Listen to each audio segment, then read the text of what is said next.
آپ دیکھ رہے ہیں مفہوم القرآن، سورہ آل عمران، رکوع نمبر 3۔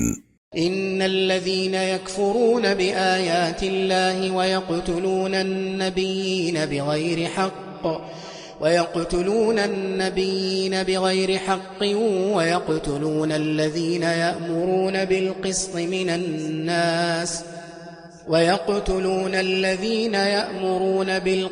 من الناس فبشرهم بعذاب أليم۔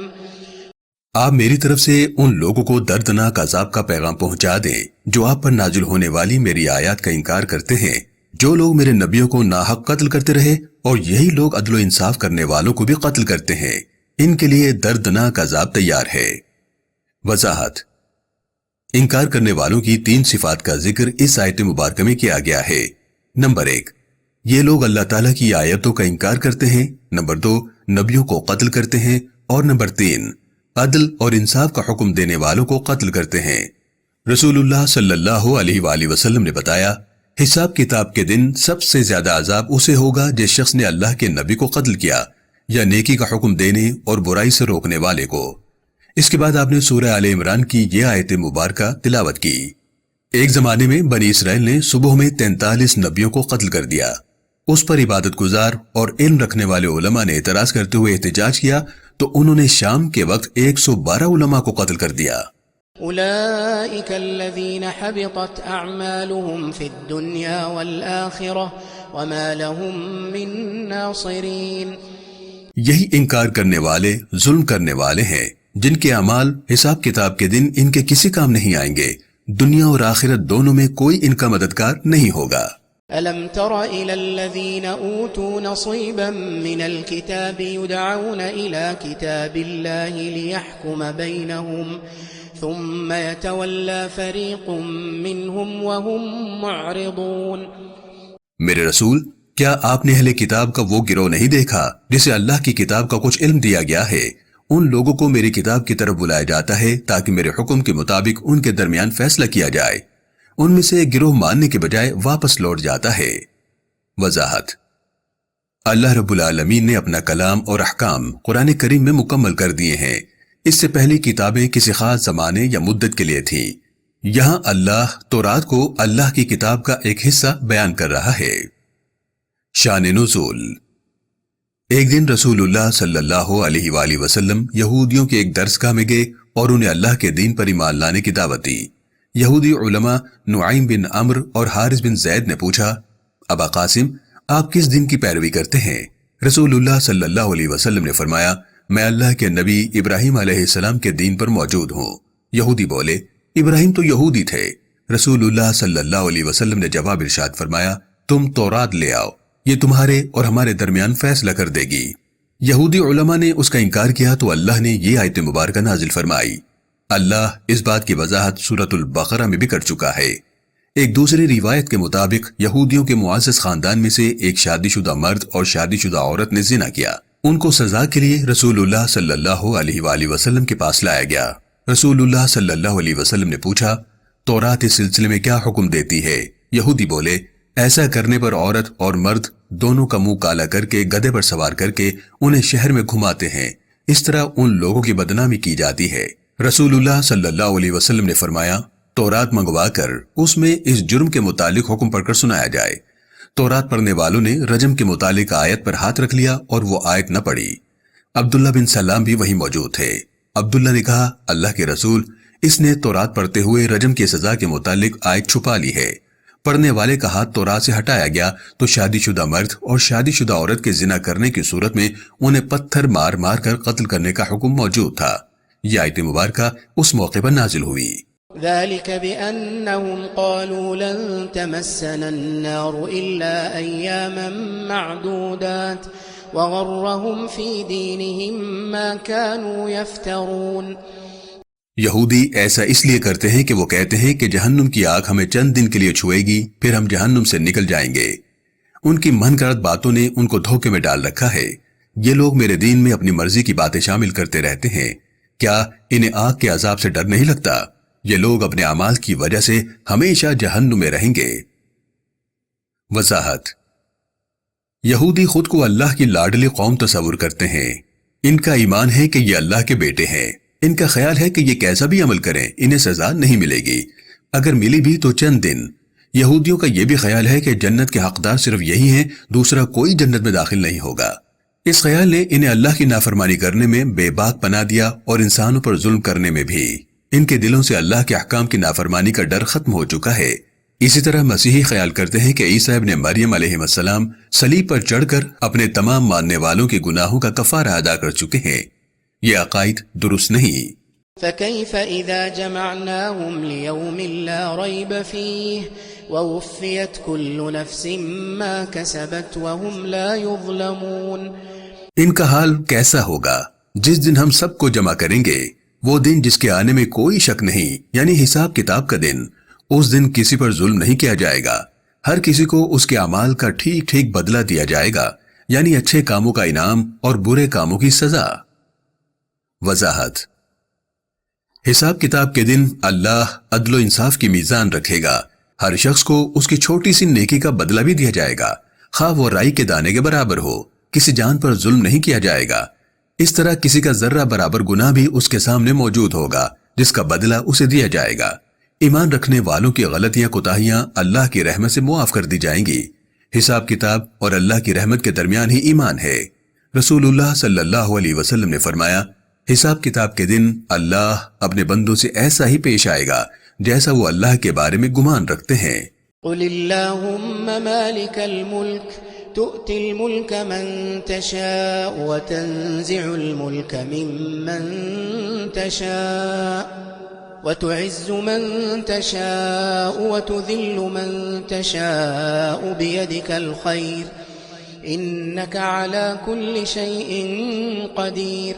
میرے بندوں کو چاہیے کہ مجھ سے یوں عرض کریں، تمام حکومت اور ملک کے مالک تو جسے چاہے اسے سلطنت عطا کرتا ہے اور جس سے چاہے سلطنت چھین لیتا ہے، جسے چاہے تو اسے عزت عطا کرتا ہے اور جسے چاہے ذلت۔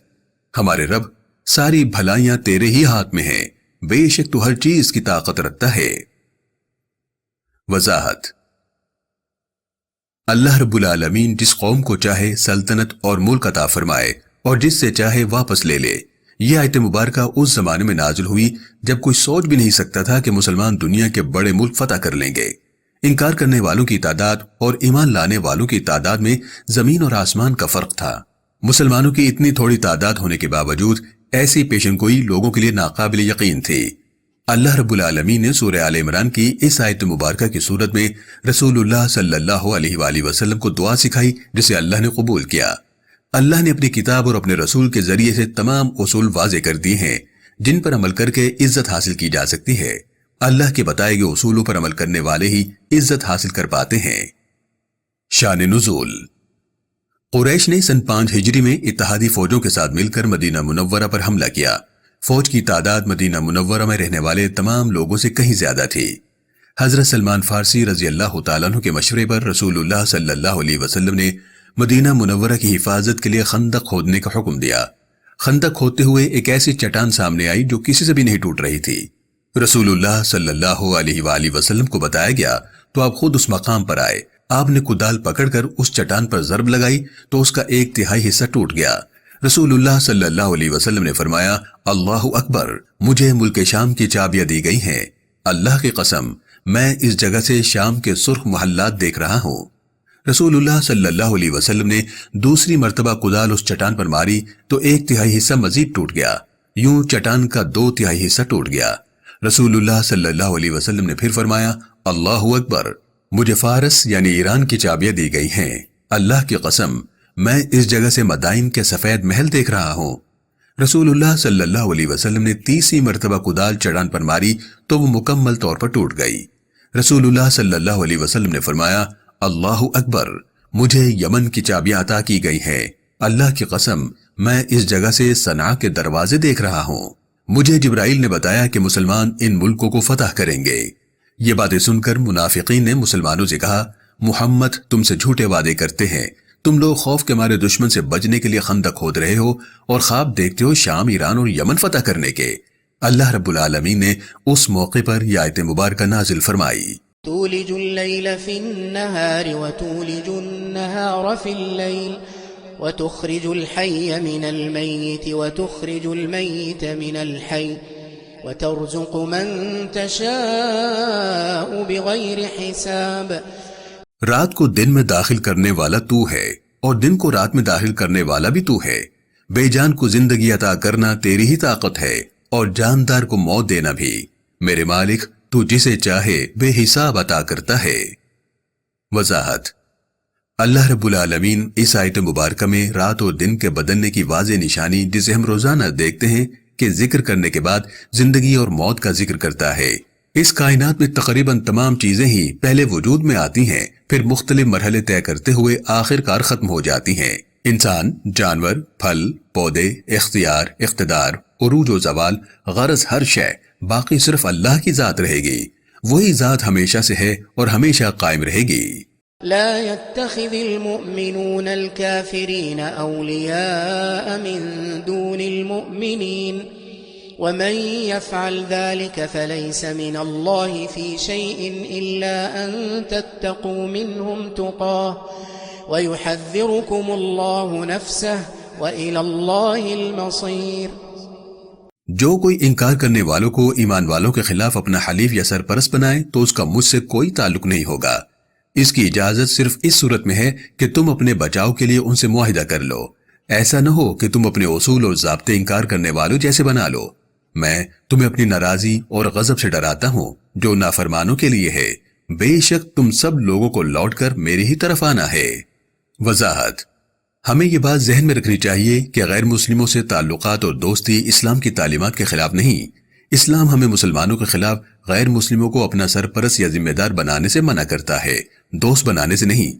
اسلام غیر مسلموں سے مل کر اپنے دشمنوں سے مقابلہ کرنے کی بھی اجازت دیتا ہے۔ ہمیں صرف یہ خیال رکھنا ہے کہ ان تعلقات اور دوستیوں میں ہم اپنی تعلیم اور اصول مد نظر رکھیں۔ مسلمانوں کو منع کیا گیا ہے کہ دشمنوں کی مدد کرنے کی غرض سے ان سے تعلقات نہ رکھیں۔ اللہ ایمان والوں سے مسلمان اور غیر مسلم سب سے ایک جیسا سلوک کرنے کا حکم دیتا ہے۔ اللہ کے نزدیک انسانیت کے رشتے، ناطے، ضرورتیں اور مدد سب کے لیے برابر ہے۔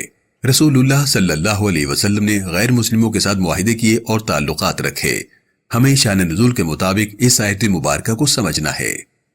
شان نزول: سن 8 ہجری میں قریش نے صلح حدیبیہ ختم کرنے کا اعلان کیا تو رسول اللہ صلی اللہ علیہ وسلم نے مسلمانوں کو جنگ کی تیاری کرنے کا حکم دیا۔ رسول اللہ صلی اللہ علیہ وسلم نے اپنی عادت کے خلاف یہ نہیں بتایا کہ جنگ کس دشمن سے کرنی ہے۔ رسول اللہ صلی اللہ علیہ وسلم نے جنگ کی تیاری کو خفیہ رکھنے کے لیے مدینہ منورہ سے باہر جانے اور کسی کے شہر میں آنے پر پابندی عائد کر دی۔ تجارت کرنے والوں کو اجازت تھی کہ وہ اپنا سامان تجارت شہر سے باہر لے جا کر خرید و فروخت کر لیں۔ اس طرح کچھ لوگوں کا مدینہ منورہ سے باہر جانا اور واپس آنا معمول کی بات تھی۔ ایک مہاجر صحابی نے اندازہ لگا لیا کہ جنگ کی تیاری قریش کے خلاف ہے۔ انہوں نے مدینہ منورہ کے ایک تاجر سیفی بن عمر کی کنیزہ سارہ کو 10 اشرفیہ اجرت پر قریش کو جنگ کی تیاریوں اور مکے پر ممکنہ حملے سے آگاہ کرنے کے لیے خط لے کر مکے جانے کو کہا۔ سارہ کا شہر سے باہر جانا معمول تھا۔ اس طرح کسی کو علم نہیں ہو سکا کہ خط سارہ کے ہاتھ مکے کے سرداروں کو بھیجا جا رہا ہے۔ سارہ کو یہ بھی تاکید کی گئی کہ مکہ غیر معروف راستے سے جائے۔ اللہ نے رسول اللہ کو وحی کے ذریعے اس خط کی اطلاع دے دی۔ رسول اللہ صلی اللہ علیہ وسلم نے حضرت علی بن ابی طالب رضی اللہ تعالیٰ عنہ، زبیر بن عوام اور مقداد بن اسود رضی اللہ عنہما کو حکم دیا کہ تم فوراً مکے کی طرف روانہ ہو جاؤ۔ جب تم روضہ خاخ پہنچو گے تو تمہیں اونٹ پر سوار ایک عورت مکے جاتی نظر آئے گی۔ اس کے پاس خط ہے جسے قبضے میں لے لینا۔ یہ تینوں صحابہ کرام بڑی تیزی سے سفر کرتے ہوئے اس عورت تک جا پہنچے۔ سارہ کے سامان کی تلاشی لینے پر خط نہیں ملا تو اس سے پوچھا گیا، تمہارے پاس ایک خط ہے، اسے ہمارے حوالے کر دو۔ سارہ بولی، میرے پاس کوئی خط نہیں ہے۔ اسے اندازہ ہو گیا تھا کہ اس سامان کی تلاشی کے باوجود خط انہیں نہیں ملا تو میں خود سے ان کے حوالے کیوں کروں۔ حضرت علی رضی اللہ تعالیٰ عنہ بولے، تمہاری خیریت اسی میں ہے کہ تم خط ہمارے حوالے کر دو، اگر ایسا نہ کیا تو ہم عورت کا احترام بھول کر تمہاری تلاشی لیں گے۔ سارہ نے کہا، ٹھیک ہے، میں خط تمہارے حوالے کرنے کو تیار ہوں۔ تینوں صحابہ خط سمیت سارہ کو لے کر رسول اللہ کے پاس واپس پہنچے۔ یہ خط قریشی سرداروں صفوان بن امیہ، سہیل بن عمر اور اکرمہ بن عمر بن ہشام یعنی ابو جہل کے نام لکھا گیا تھا۔ خط میں لکھا تھا، اللہ کے رسول تم پر حملہ کرنے کی تیاریاں کر رہے ہیں۔ ان کا لشکر رات کی طرح خاموش اور سیلاب کی طرح تعداد میں بہت زیادہ ہوگا۔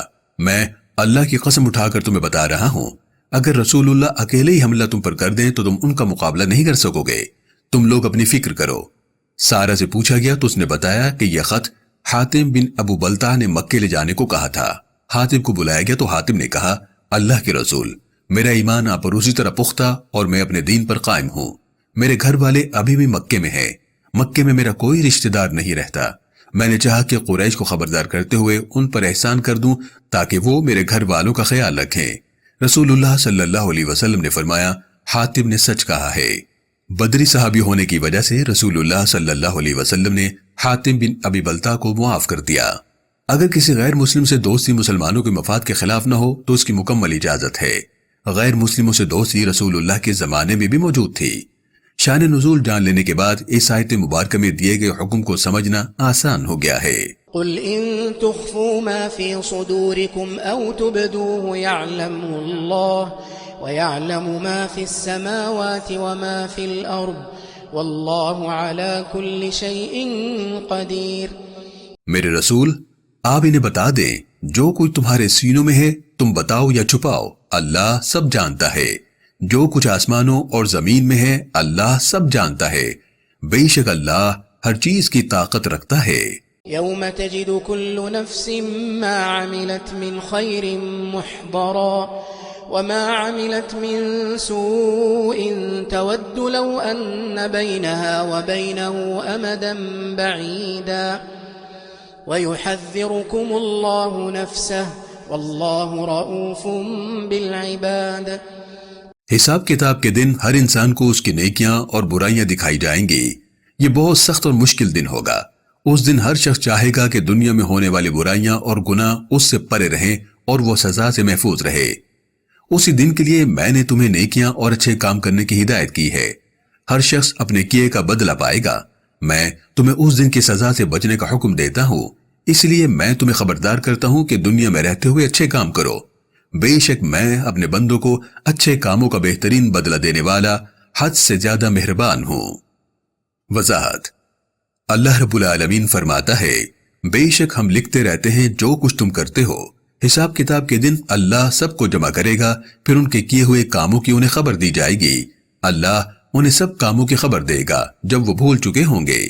چھوٹی سے چھوٹی نیکی اور چھوٹی سے چھوٹی برائی کا بدلہ دیا جائے گا۔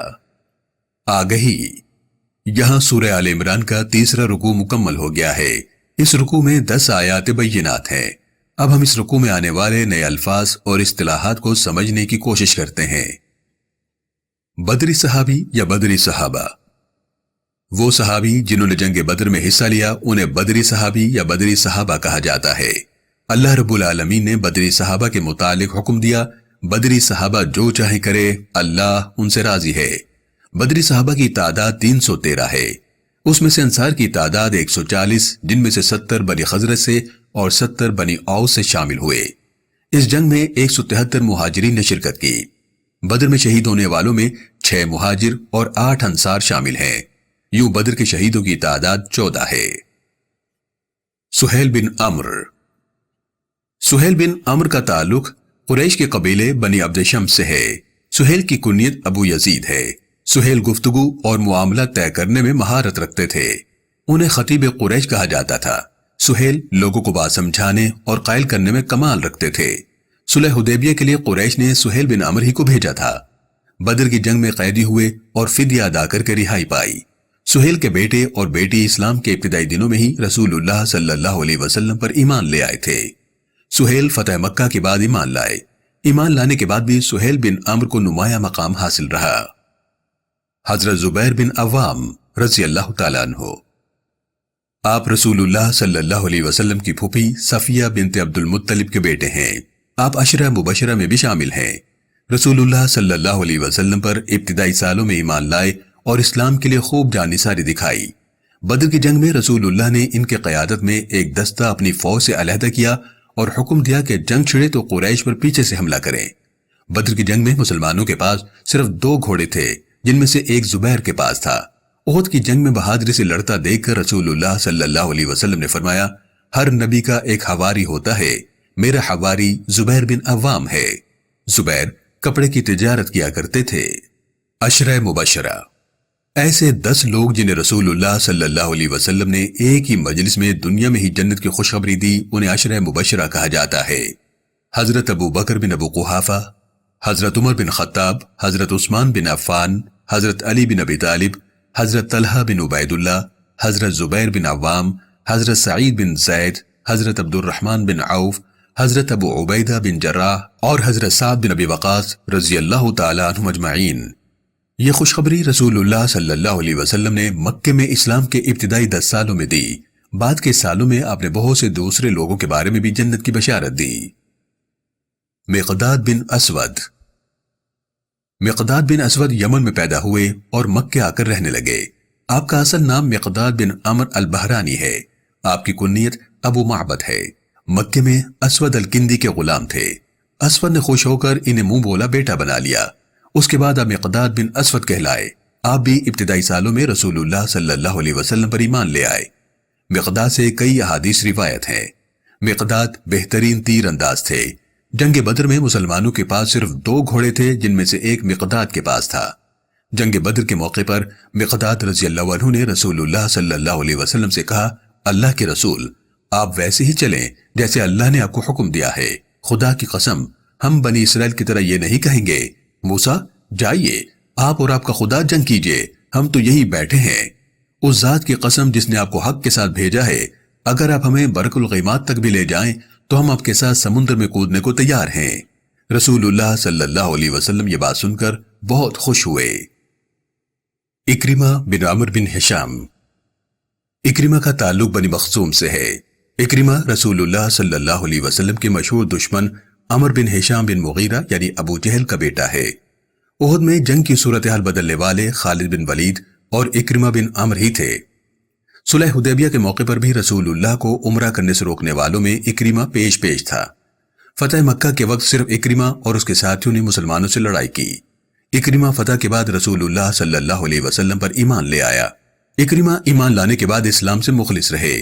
بعد کے زمانے میں اکرمہ نے رسول اللہ صلی اللہ علیہ وسلم سے شکایت کی، اللہ کے رسول، مسلمان مجھے اکرمہ بن ابو جہل کہتے ہیں۔ رسول اللہ صلی اللہ علیہ وسلم نے فرمایا، ایسا کہنا ٹھیک نہیں، کسی کے مرنے کے بعد اس کی خوبیاں بیان کرنی چاہیے نہ کہ خامیاں۔ اس کے بعد مسلمان انہیں اکرمہ بن عمر بن ہشام کہنے لگے۔ انہوں نے کئی جنگوں میں سپہ سالار کی حیثیت سے حصہ لیا۔ اکرمہ جنگ یرموک میں شہید ہوئے۔ صفوان بن امیہ۔ صفوان بن امیہ کا تعلق بنی جمح سے ہے۔ صفوان نے بدر کی جنگ میں حصہ نہیں لیا۔ اس جنگ میں اس کا والد مارا گیا۔ قریش کو بدر کی جنگ میں شکست اور 24 سرداروں کے مارے جانے کی اطلاع پہنچی تو صفوان نے پیغام لانے والے سے کہا، تم پاگل ہو گئے ہو، یہ کیسے ہو سکتا ہے کہ ہمارے بہادر سردار اتنی تعداد میں مارے جائیں؟ صفوان نے ایک دوست کے ساتھ مل کر مدینہ منورہ میں رسول اللہ کے قتل کا منصوبہ بنایا جو ناکام رہا۔ اپنے سرداروں کا بدلہ لینے کے لیے احد کی جنگ کی اور اس کے لیے رقم جمع کرنے میں صفوان پیش تھا۔ احد کے بعد ایک سازش کے تحت مسلمانوں کو تبلیغ کے بہانے بنی ازل نے اپنے پاس بلایا۔ 10 صحابہ کرام میں سے 7 شہید ہو گئے اور 2 کو قیدی بنا کر قریش کے ہاتھ بیچ دیا گیا۔ خبیب بن عدی کو عقبہ بن حارث بن عامر نے خرید لیا، جبکہ صفوان نے زید بن دسینہ کو اپنے والد کے جنگ بدر میں مارے جانے کا بدلہ لینے کے لیے 100 اونٹ دے کر خرید لیا۔ صلح حدیبیہ کے وقت رسول اللہ کو عمرے سے روکنے والوں میں صفوان نمایاں تھے۔ صفوان فتح مکہ کے بعد رسول اللہ پر ایمان لائے۔ صفوان ایمان لانے کے بعد بھی مکہ مکرمہ میں ہی مقیم رہے۔ زید بن داسینہ۔ بنی ازل اور بنی قارہ نے ایک سازش کرتے ہوئے رسول اللہ صلی اللہ علیہ وسلم کے پاس آ کر ایمان لانے کا اعلان کیا اور کچھ مسلمان اپنے ساتھ بھیجنے کا کہا جو انہیں دین کی تعلیم دیں۔ انہوں نے دھوکے سے ان صحابہ کو قید کرنے کی کوشش کی، جس کے نتیجے میں 10 میں سے 7 صحابہ شہید ہو گئے۔ زید بن دسینہ کو قید کر کے مکے لے جایا گیا۔ صفوان بن امیہ نے اپنے والد کے قتل کا بدلہ لینے کے لیے زید کو 100 اونٹوں کے بدلے میں خرید لیا۔ صفوان کا والد جنگ بدر میں مارا گیا تھا۔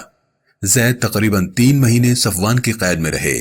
قید کے دوران زید بن دسینہ کو بے موسمی پھل کھاتے بھی دیکھا گیا، جبکہ قید کرنے والوں نے انہیں پھل نہیں دیے تھے۔ زید کو مکے سے 7.5 کلومیٹر باہر تنعیم کے مقام پر، جہاں آج مسجد عائشہ موجود ہے، قتل کرنے کے لیے لے جایا گیا۔ زید کو قتل کیا جانے لگا تو ابو سفیان نے کہا، زید تمہیں خدا کا واسطہ سچ سچ بتانا، کیا تم یہ پسند نہیں کرتے کہ اس وقت تمہاری جگہ محمد ہوتا؟ زید بولے، اللہ کی قسم میں یہ بھی برداشت نہیں کر سکتا کہ رسول اللہ کے پاؤں میں کانٹا بھی چبھے۔ زید کو صفوان کے غلام قسطاد نے تلوار کے وار سے قتل کیا۔ کچھ تاریخ دانوں کے مطابق زید کو تیر مار مار کر قتل کیا گیا تاکہ زیادہ سے زیادہ تکلیف دی جا سکے۔ خالد بن ولید۔ حضرت خالد بن ولید رضی اللہ عنہ کا تعلق بنی مخزوم سے ہے۔ آپ اسلامی تاریخ کے سب سے نمایاں اور کامیاب سپہ سالار مانے جاتے ہیں۔ احد میں جنگ کا پاسا پلٹنے والے خالد بن ولید ہی تھے۔ خالد بن ولید سن 8 ہجری میں ایمان لائے۔ خالد بتاتے ہیں قریش کو مسلمانوں سے بار بار شکست نے مجھے سوچنے پر مجبور کر دیا کہ ہم ہر مرتبہ ہارتے اور محمد کے لوگ جیت کیوں جاتے ہیں۔ ہمارے پاس افراد کی کمی ہے نہ اسباب کی۔ محمد اور ان کے ساتھی عمرہ کرنے آئے تو میں یہ منظر دیکھنے سے بچنے کے لیے دور نکل گیا اور ان کے یثرب چلے جانے کے بعد مکے لوٹا۔ میری اپنے دین اور معاملہ سے بیزاری بڑھتی رہی۔ میں نے ایک خواب دیکھا کہ میں ایک تنگ اور بنجر زمین سے نکل کر کشادہ اور سرسبز علاقے میں آ گیا ہوں۔ میں نے محمد پر ایمان لانے کا ارادہ کیا اور صفوان بن امیہ سے کہا کیوں نہ ہم یثرب جا کر محمد پر ایمان لے آئیں، اس سے ہماری عزت اور اہمیت میں اضافہ ہو جائے گا۔ صفوان بولا اگر ساری دنیا محمد پر ایمان لے آئے اور میرے سوا کوئی باقی نہ رہے تو میں پھر بھی ان کی اطاعت نہیں کروں گا۔ خالد بولے میں نے سوچا کہ جس کا بھائی اور باپ جنگ میں مارا گیا ہو وہ ایمان کیسے لائے گا۔ خالد بن ولید مدینہ منورہ حاضر ہو کر اپنے 2 ساتھیوں کے ساتھ رسول اللہ صلی اللہ علیہ وسلم پر ایمان لے آئے۔ رسول اللہ صلی اللہ علیہ وسلم نے خالد اور ان کے ساتھیوں کے ایمان لانے پر کہا مکے نے اپنے موتی تمہارے قدموں میں ڈھیر کر دیے ہیں۔ خالد بن ولید مسلمانوں کی طرف سے جنگ موتا میں شامل ہوئے۔ اس جنگ میں خالد رضی اللہ تعالیٰ عنہ کے ہاتھوں 9 تلواریں ٹوٹیں۔ رسول اللہ صلی اللہ علیہ وسلم نے اسی موقع پر خالد کو سیف اللہ یعنی اللہ کی تلوار کا لقب دیا۔ خالد کی بہترین حکمت عملی کی وجہ سے 3000 مسلمان 1,00,000 رومیوں کے مقابلے میں صرف 20 جانیں گنوا کر فوج کو واپس لانے میں کامیاب ہوئے۔ حضرت خالد بن ولید رضی اللہ تعالیٰ عنہ نے سن 642 عیسوی میں 50 سال کی عمر میں وفات پائی۔ خالد بن ولید نے کہا اگر موت میدان جنگ میں ہوتی تو خالد چارپائی پر جان نہ دیتا۔